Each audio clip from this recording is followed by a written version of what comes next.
श्रीशिव अभिषेकमन्त्राः।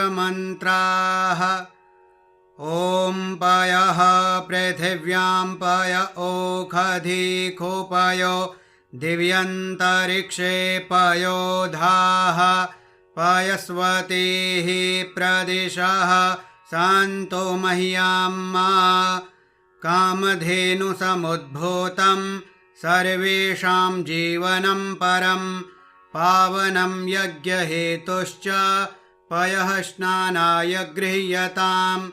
भगवते श्रीसाम्ब सदाशिवाय नमः। पयः स्नानं समर्पयामि।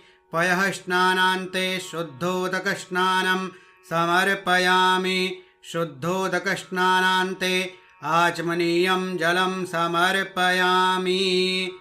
ॐ दधिक्राब्णो अकारिखं जिष्णोरस्वस्य वाजिनः सुरभिनो मुखा करत्प्रण आयुगुं खेतारिखत पयसस्तु समुद्भूतं मधुराम्लं शशिप्रभं दध्यानीतं मया देव स्नानार्थं प्रतिगृह्यताम्। भगवते श्रीसाम्ब सदाशिवाय नमः। दधिस्नानं समर्पयामि। दधिस्नानान्ते शुद्धोदकस्नानं समर्पयामि। शुद्धोदकस्नानान्ते आचमनीयं जलं समर्पयामि। ॐ घृतं मिमिक्षे घृतमस्य जो निर्घृते श्रितो घृतं वस्य धाम अनुक्वधमा वह मादयस्व स्वाहा क्रतं वृषभवक्षि हव्यं नवनीतसमुत्पन्नं सर्वसन्तोषकारकं घृतं तुभ्यं प्रदास्यामि स्नानार्थं प्रतिगृह्यताम्। भगवते श्रीसाम्ब सदाशिवाय नमः। घृतस्नानं समर्पयामि। घृतस्नानान्ते शुद्धोदकस्नानं समर्पयामि। शुद्धोदकस्नानान्ते आचमनीयं जलं समर्पयामि। ॐ मधुवातारितायते मधुशरन्ति सिन्धवः माध्वीर्नः सन्तोखधीः मधुनक्तमुतोखसो मधुमत्पार्थिवगुं रजः मधुद्यौरस्तु नः पिता मधुमान्नो वनस्पतिर्मधुमा अस्तु सोर्जः माध्वीर्गावो भवन्तु नः।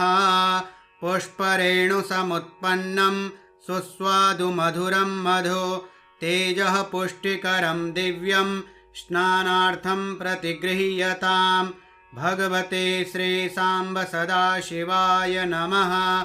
मधुस्नानं समर्पयामि। मधुस्नानान्ते शुद्धोदकस्नानं समर्पयामि। शुद्धोदकस्नानान्ते आचमनीयं जलं समर्पयामि। ॐ अपागुंरसमुद्वयसगुं सोर्जे सन्तगुं समाहितम् अपागुंरसस्य जोरसस्तम्भो गृह्णाम्युतममुपयामगृहीतो सेन्द्राय त्वाजुष्टं गृह्णाम्येखते जोनिरिन्द्राय त्वाजुष्टतमम्। इक्षुसारसमुद्भूतां शर्करां पुष्टिदां शुभां मलापहारिकां दिव्यां स्नानार्थं प्रतिगृह्यताम्। भगवते श्रीसाम्ब सदा शिवाय नमः। शर्करास्नानं समर्पयामि। शर्करास्नानान्ते शुद्धोदकस्नानं समर्पयामि। शुद्धोदकस्नानान्ते आचमनीयं जलं समर्पयामि। ॐ पञ्चनद्यः सरस्वतीमपि यन्ति सस्रोतसः सरस्वती तु पञ्चधासो देशे भवत्सरिता पयोदधिघृतं चैव मधु च शर्करान्वितं पञ्चामृतं मया नीतं स्नानार्थं प्रतिगृह्यतां भगवते श्रीसाम्ब सदाशिवाय नमः। पञ्चामृतस्नानं समर्पयामि। पञ्चामृतस्नानान्ते शुद्धोदकस्नानं समर्पयामि। शुद्धोदकस्नानान्ते आचमनीयं जलं समर्पयामि। ॐ अगुंशोनाते अगुंशोः पृच्यतां परुखापरुः गन्धस्ते सोममवतो मदाय रसो अच्युतः मलयाचलसम्भूता चन्दनेन विमिश्रितम् इदं गन्धोदकस्नानं कुङ्कुमाक्तं नु गृह्यताम् भगवते श्रीसाम्ब सदाशिवाय नमः। गन्धोदकस्नानं समर्पयामि। गन्धोदकस्नानान्ते आचमनीयं जलं समर्पयामि।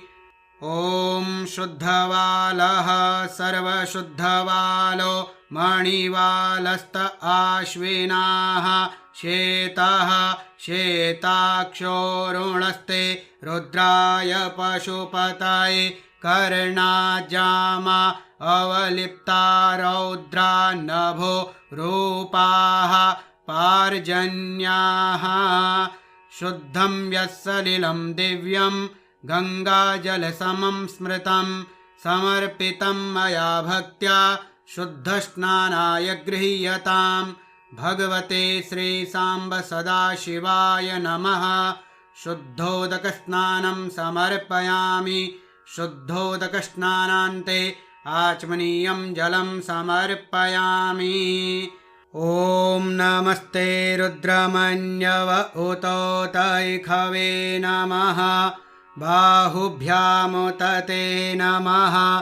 जाते रुद्रशिवा तनोरघोरा पापकाशिनी तया नस्तन्वाशन्तमया गिरिशन्ताभिचाकशीः जामिखुङ्गिरिशन्तहस्ते बिभर्षस्तवे शिवाङ्गिरित्रताङ्कुरुमा हि गुंसेः पुरुखं जगता शिवेन वचसा त्वा गिरिशाच्छा वदामसि जथा नः सर्वमिज्जगदयक्ष्मगुं सोमना असत अध्यवोचदधिवक्ता प्रथमो दैव्योऽभिखक